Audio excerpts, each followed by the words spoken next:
Hello दोस्तों, मैं हूं वैभव शर्मा और नर्सरी क्लासेस के थ्रू हम आज इंडियन पॉलिटी जो भारत की राज्य व्यवस्था है उसका हम सेवेंथ लेक्चर देखेंगे, जिसमें डेली बेसिस की तरह हम 5 क्वेश्चन को डिस्कस करेंगे।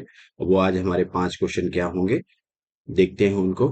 और डिस्क्रिप्शन बॉक्स में टेलीग्राम चैनल की लिंक दे रखी है, जहाँ पे आपको जाकर बाकी आपके जो ज्योग्राफी एमसीक्यू की भी सीरीज चल रही है उसके भी आप क्वेश्चन देख सकते हैं। वीडियो और विद पीडीएफ मिल जाएंगे आपको। ठीक है, तो चलिए देखते हैं हम आज का फर्स्ट क्वेश्चन क्या है। ये रहा हमारा पहला सवाल।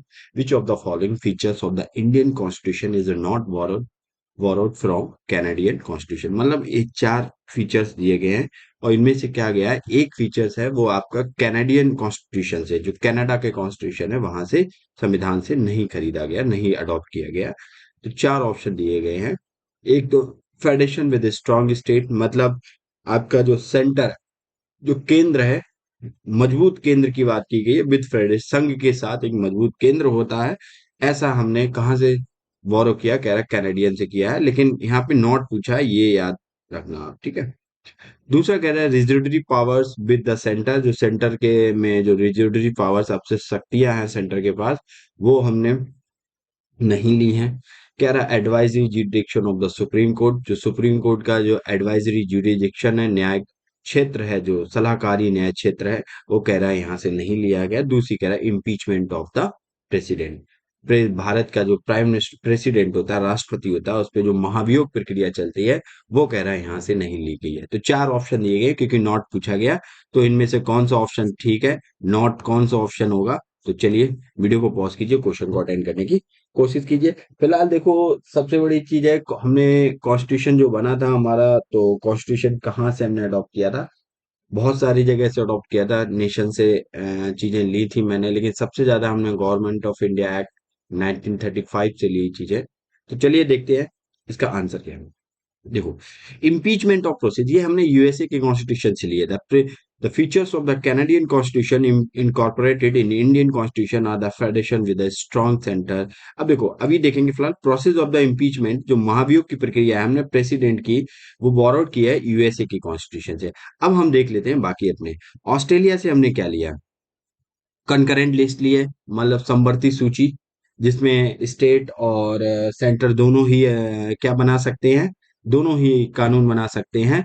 लेकिन यहाँ पे पार्लियामेंट, स्टेट लेजिस्लेचर दोनों ही कानून बना सकते हैं। लेकिन यहाँ पे एक आपके लिए होमवर्क है, कॉन्करेंट लिस्ट किस शेड्यूल में आती है, कॉन्करेंट लिस्ट में कौन कौन से सब्जेक्ट आते हैं, और अमेंड करके कौन से सब्जेक्ट डाले गए, ये सारी आपका एक होमवर्क है। इसको आप एक बार वीडियो जब फिनिश हो जाए इसके बाद आपको देखना है।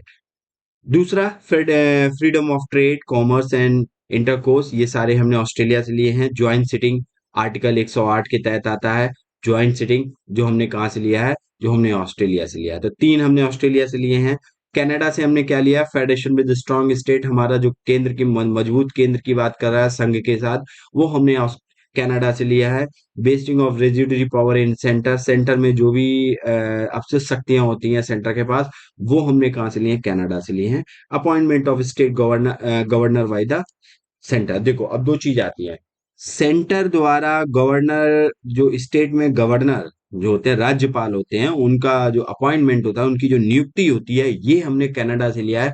लेकिन गवर्नर के ऑफिस, जो राज्यपाल होता है उसका जो कार्यालय है, ऑफिस है, उसको हमने कहाँ से लिया, उसको हमने गवर्नमेंट ऑफ इंडिया एक्ट 1935 से लिया है। ये चीज याद रखना। Advisory जुडिक्शन of the supreme court, supreme court की एडवाइजरी जुडिक्शन, सलाहकारी एक जुडिक्शन, तो उसको हमने कनाडा से लिया गया। तो ये 4 प्रोसेस हमने कनाडा से ली गई हैं, और यही हमारे क्वेश्चन में बात की गई थी। तो फेडरेशन था, रेजिडरी पावर था, एडवाइजरी जुडिक्शन था, इम्पीचमेंट नहीं था। ये हमने कहाँ से लिया था, यही हमारा आंसर बन जाएगा। और ये हमने कहाँ से लिया था, ये हमने यूएसए के कॉन्स्टिट्यूशन से लिया था। तो चलिए देखते हैं बाकी, और देख लेते हैं क्या है बाकी। ये पूरी लिस्ट दी गई है।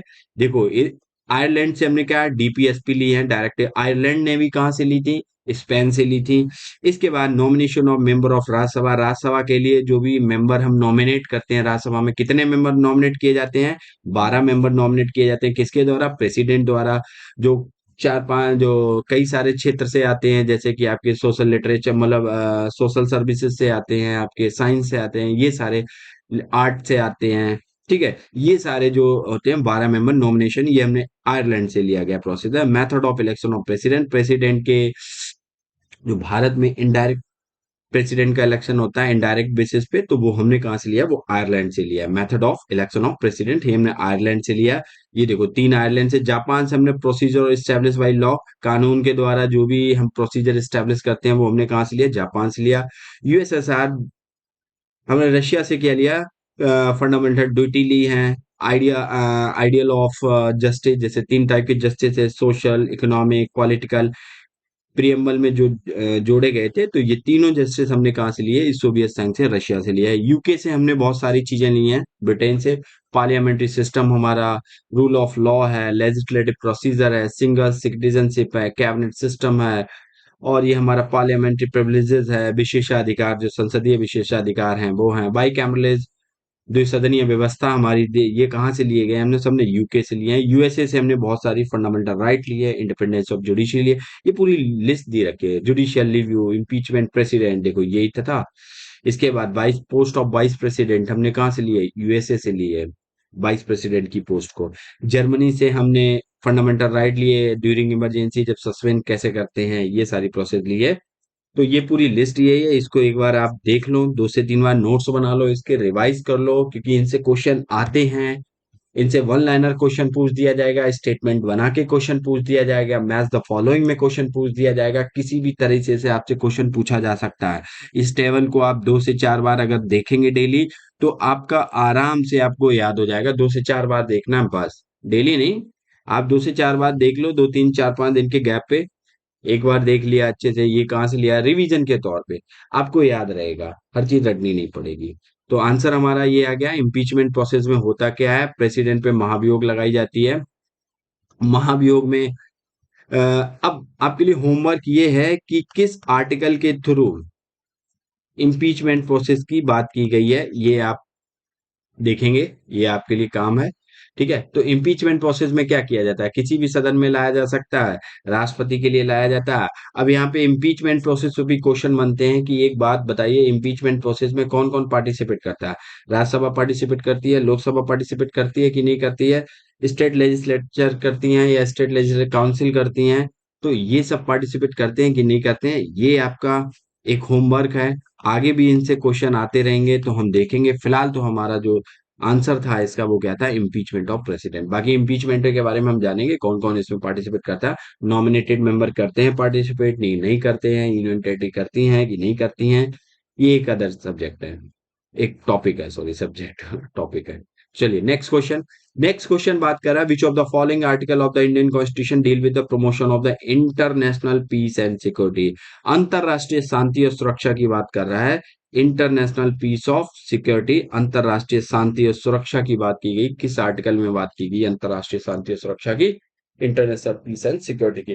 तो पहली बात तो ये देखिए, ये चार की चारों आर्टिकल क्या है, फंडामेंटल राइट के पार्ट है, फंडामेंटल ड्यूटी के पार्ट है, या फंडामेंटल या डीपीएसपी के पार्ट है, या अदर कॉन्स्टिट्यूशन आर्टिकल है। तो सबसे पहले अगर देखा जाए तो ये क्या है, तो बच्चों ये क्या है, ये है आपके फंडामेंटल, आपके डीपीएसपी है, डीपीएसपी, नॉट फंडामेंटल राइट। ये आपके directive principle of state policy है, राज्य के नीति निर्देशक तत्व हैं। अब 4 आर्टिकल दिए गए हैं, 4 आर्टिकल, कौन सा डीपीएसपी का आर्टिकल है जो इंटरनेशनल पीस एंड सिक्योरिटी की बात कर। तो चलिए देखते हैं, वीडियो को पॉज कीजिए, क्वेश्चन को अटेंड कीजिए, और बहुत अच्छा क्वेश्चन है ये। फिलहाल हम 4 आर्टिकल कवर कर लेंगे। आर्टिकल 51 बात करता है directive principle of state policy की, सिस to promotion international peace and security, maintain just and honourable relation between the nation. मतलब बस आपको राष्ट्र है उसके बीच जो भी आपका सम्मानजनीय जो भी है मेंटेन करने के लिए आपको करना है। तो आर्टिकल किसकी बात कर रहा है, आर्टिकल 51। बाकी आर्टिकल देख लेते हैं। आर्टिकल 48 ए करता है, किसकी बात करता है, ये बात करता है protection, protection and improvement of environment and safeguarding, protection and improvement of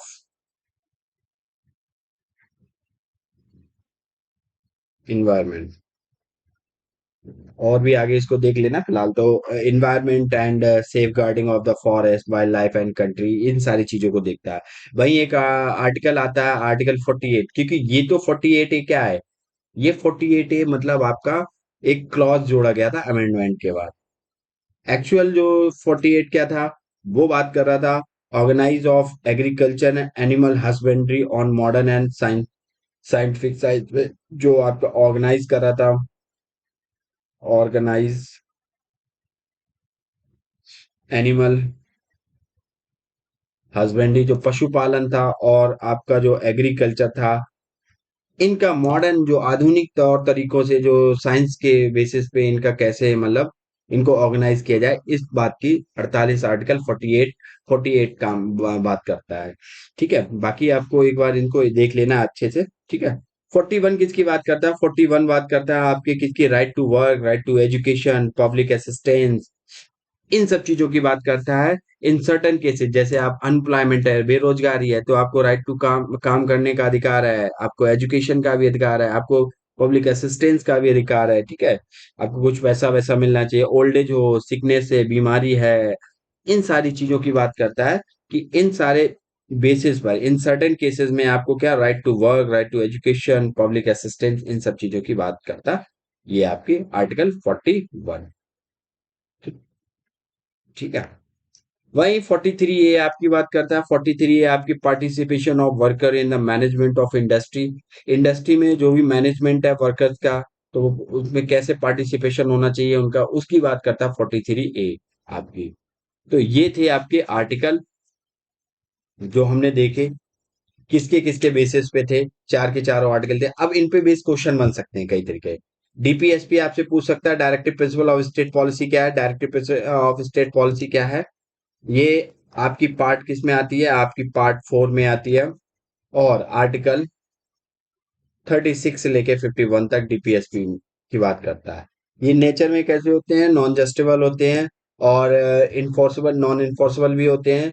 और ये क्या है मतलब इंडिविजुअल के लिए नहीं होते हैं, ये एक कम्युनिटी बेस्ड होते हैं, उनके सोशल और इकोनॉमिक रिफॉर्म्स के लिए, वेलफेयर स्ट्रक्चर के लिए होते हैं। जो वेलफेयर स्कीम्स होती हैं गवर्नमेंट बनाती हैं, वो डीपीएसपी के थ्रू ही बनाती हैं। ठीक है, तो ये सारी चीजें हैं, यहाँ पे ले सकते हैं आइडिया पॉलिसी बनाने के टाइम पे।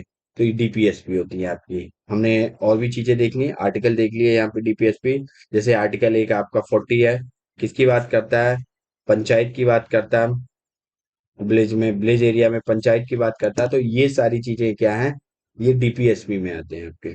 वहीं फंडामेंटल राइट की बात करें तो वो नेगेटिव होते हैं नेचर में, और जस्टिसेबल होते हैं।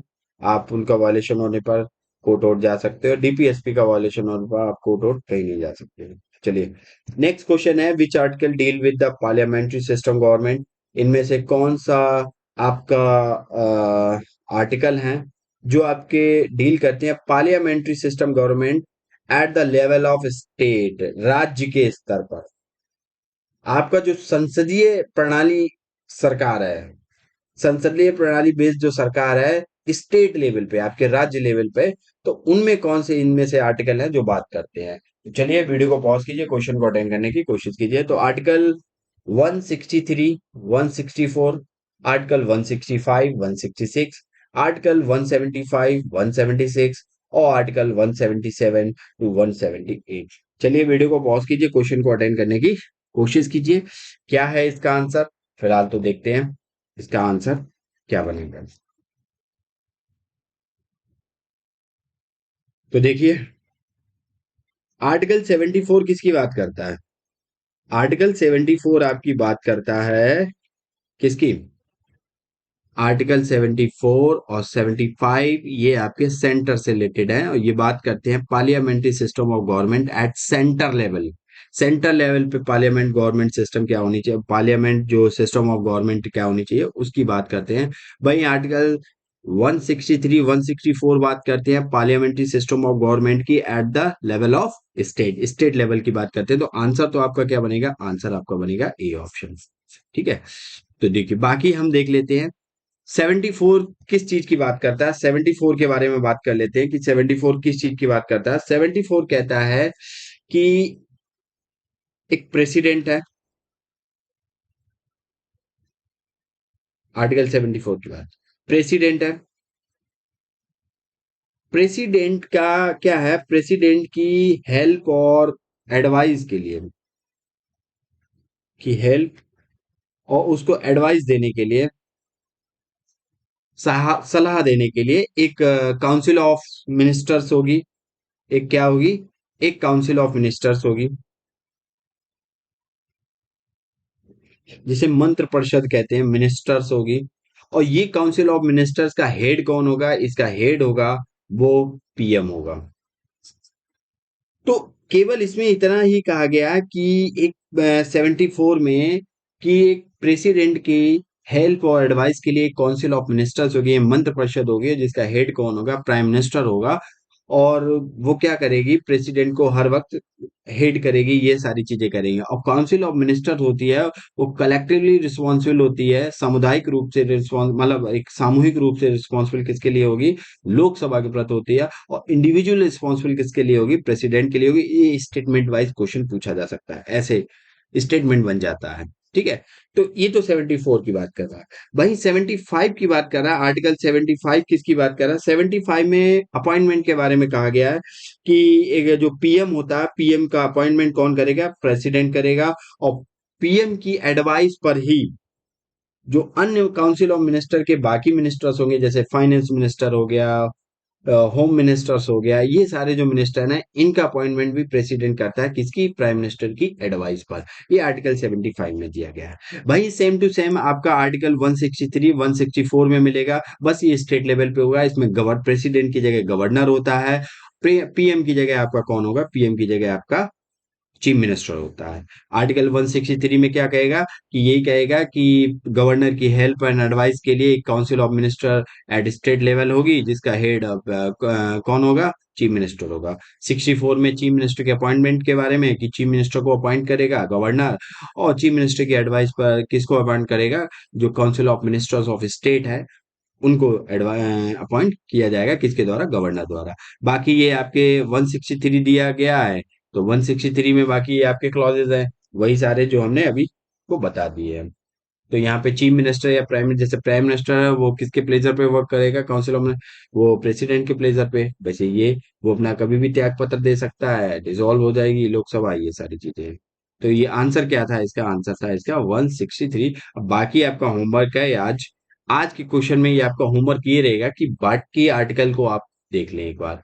अब इन बाकी आर्टिकल को एक नजर से देखेंगे तो आपको पता लग जाएगा क्या है, किसके बारे में बोला गया है। तो हमने यहाँ पे आपके पार्लियामेंट्री सिस्टम ऑफ गवर्नमेंट जो थी एट सेंट्रल लेवल में, आर्टिकल 74 75 की बात कर रहे थे। और आपकी parliamentary system government at the state level थी, तो वो हम आर्टिकल 163 164 की बात कर लिए, और डिटेल में थोड़ा देख लिए उनको। चलिए नेक्स्ट क्वेश्चन हमारा, who can remove, recommended, recommend, dissolution of Lok Sabha to the president and, dissolution मतलब भंग करना, विघटित,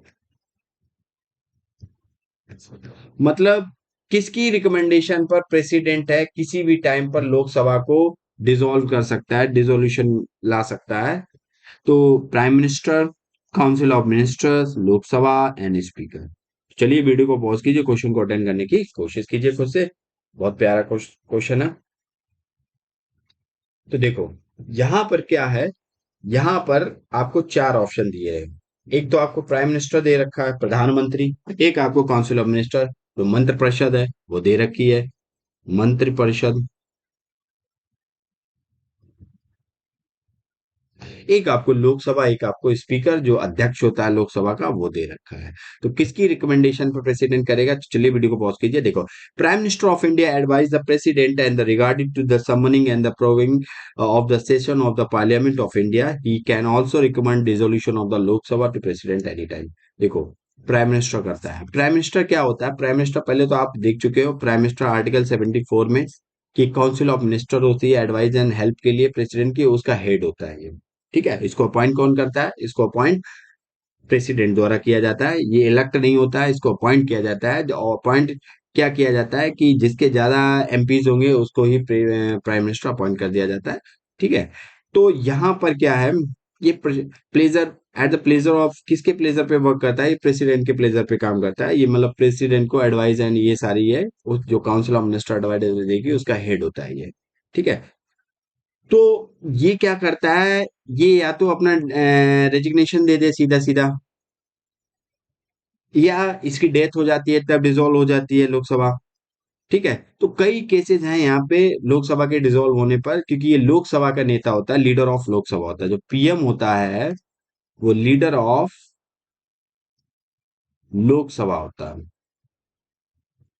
बेशक वो राज्यसभा का मेंबर हो, फिर भी वो लीडर ऑफ लोकसभा कहलाया जाता है, पीएम। भाई एक क्वेश्चन बनता है, लीडर ऑफ राज्यसभा कौन होता है? तो लीडर ऑफ राज्यसभा जो होता है, वो राज्यसभा में जो अपोजिशन होती है, अपोजिशन में बहुत सारी पार्टियां, जो मेजर जिसका इन्फ्लुएंस होता है, जैसे इस टाइम बेसिस पे कांग्रेस क्या पार्लियामेंट में है अपोजिशन में, तो उसका जो विपक्ष का नेता होता है, अपोजिशन का जो लीडर होता है, तो विपक्ष का नेता को, उसको ही एक उपाधि दी जाती है, लीडर ऑफ पीएम। वो पीएम बोला जाता है, एक टाइप का लीडर ऑफ राज्यसभा बोला जाता है। तो उसको एक उपाधि दी जाती है यहाँ पे। ठीक है। लेकिन ऐसा कॉन्स्टिट्यूशन में कहीं भी मेंशन नहीं है, इस चीज को याद रखना। ठीक है। तो ये सारे थे यहाँ पे कि कब रेजिग्नेशन दे सकता है, या तो उसकी डेथ हो जाए तब डिसॉल्व हो जाएगी, या वो अपना रिजोल्व, अपना रेजिग्नेशन, अपना त्याग पत्र दे दे, अब त्याग पत्र दे देगा तब भी डिसॉल्व कर दी जाएगी। और इसके बाद और भी केसेस हैं यहाँ पे, रिकमेंड कर सकता है प्रेसिडेंट को वो। तो चलिए नेक्स्ट क्वेश्चन क्या है। जोनल काउंसिल के बारे में बात की गई है। जोनल काउंसिल की are which type of body? तो देखो, जोनल काउंसिल किस टाइप की बॉडी है, कह रहा है कि कॉन्स्टिट्यूशनल बॉडी है, मतलब किसी एक आर्टिकल के तहत आती है। संवैधानिक बॉडी जिसे कहते हैं, संवैधानिक निकाय है। यह कह रहा है स्टैट्यूटरी बॉडी है, मतलब एक संविधानिक, एक ये संवैधानिक, और एक नॉन स्टैट्यूटरी बॉडी है, एक्स्ट्रा कॉन्स्टिट्यूशनल बॉडी है। इनमें से कौन सा पार्ट है जोनल काउंसिल, जिसे हिंदी में कहते हैं क्षेत्रीय परिषद?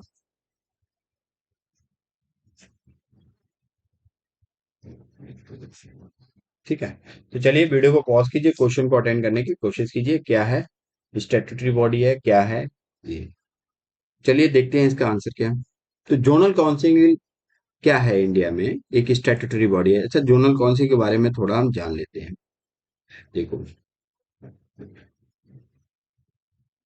जोनल काउंसिल जिसे कहते हैं क्षेत्रीय परिषद, क्षेत्रीय परिषद क्या होती है जोनल काउंसिल, इसके बारे में थोड़ा डिटेल से देखते हैं। सबसे पहले ये स्टैब्लिश एक स्टैट्यूटरी बॉडी है। कैसी बॉडी है? स्टैट्यूटरी मतलब, स्टैट्यूटरी बॉडी वो बॉडी होती हैं जो किसी एक्ट के थ्रू बनती हैं। वे बॉडी, दीज बॉडी, मतलब कह सकते हो वे निकाय या बॉडी जो किसी एक्ट के थ्रू, पार्लियामेंट्री एक्ट के थ्रू बनती है, पार्लियामेंट्री एक्ट के द्वारा बनती हैं, उन्हें हम क्या कहते हैं? स्टैट्यूटरी बॉडी कहते हैं, स्टैट्यूटरी बॉडी का दर्जा देते हैं। तो जोनल काउंसिल भी किसी एक्ट के तहत बनी है। किस एक्ट के बनी है? स्टेट रीऑर्गेनाइजेशन एक्ट, स्टेट री, क्या है, state reorganisation organisation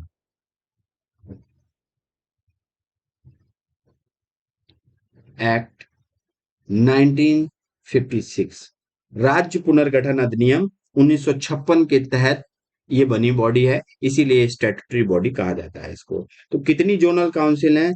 present time पे तो 6 जोनल काउंसिल हैं। वैसे तो जोनल काउंसिल कितनी थी? वैसे आपकी 4 जोनल काउंसिल थी। तो पहली zonal council north zonal council, दूसरी जोनल काउंसिल थी आपकी साउथ, तीसरी थी आपकी ईस्ट, चौथी थी आपकी वेस्ट, और पांचवी थी आपकी मिडिल, जो सेंट्रल इंडिया। और एक और बनी है, और वो उसका नाम क्या है, नॉर्थ ईस्ट जोनल काउंसिल। अच्छा, ये जो चार जोनल काउंसिल हैं, ये आपकी स्टेट रीऑर्गेनाइजेशन एक्ट 1956 के तहत बनी। और ये लास्ट वाली जो ऑर्गेनाइजेशन है, ये आपकी किसके द्वारा बनी, ये आपकी बच्चों बनी है north east council act 1961। North northern east northern अच्छा, नॉर्थ ईस्ट काउंसिल एक्ट 1971 के द्वारा बनी है। ये तो जोनल काउंसिल के बारे में हो गया। अब जोनल काउंसिल की बात एक और कर लेते हैं। वो क्या है, उसमें हम देखेंगे कि जोनल काउंसिल में मेंबर एम्बर देखेंगे। ठीक है, तो जोनल काउंसिल में अगर मेंबर की बात करें, तो देखो इसका एक स्पीकर होता है, एक अध्यक्ष होता है, जिसे हम चेयरपर्सन बोलते हैं। चेयरपर्सन होता है, और चेयरपर्सन कौन होता है, the union home minister. Union home minister. Union home minister कौन होते हैं इस टाइम, कौन है, राजनाथ सिंह है। मतलब जिसे हिंदी में कहते हैं गृह मंत्री।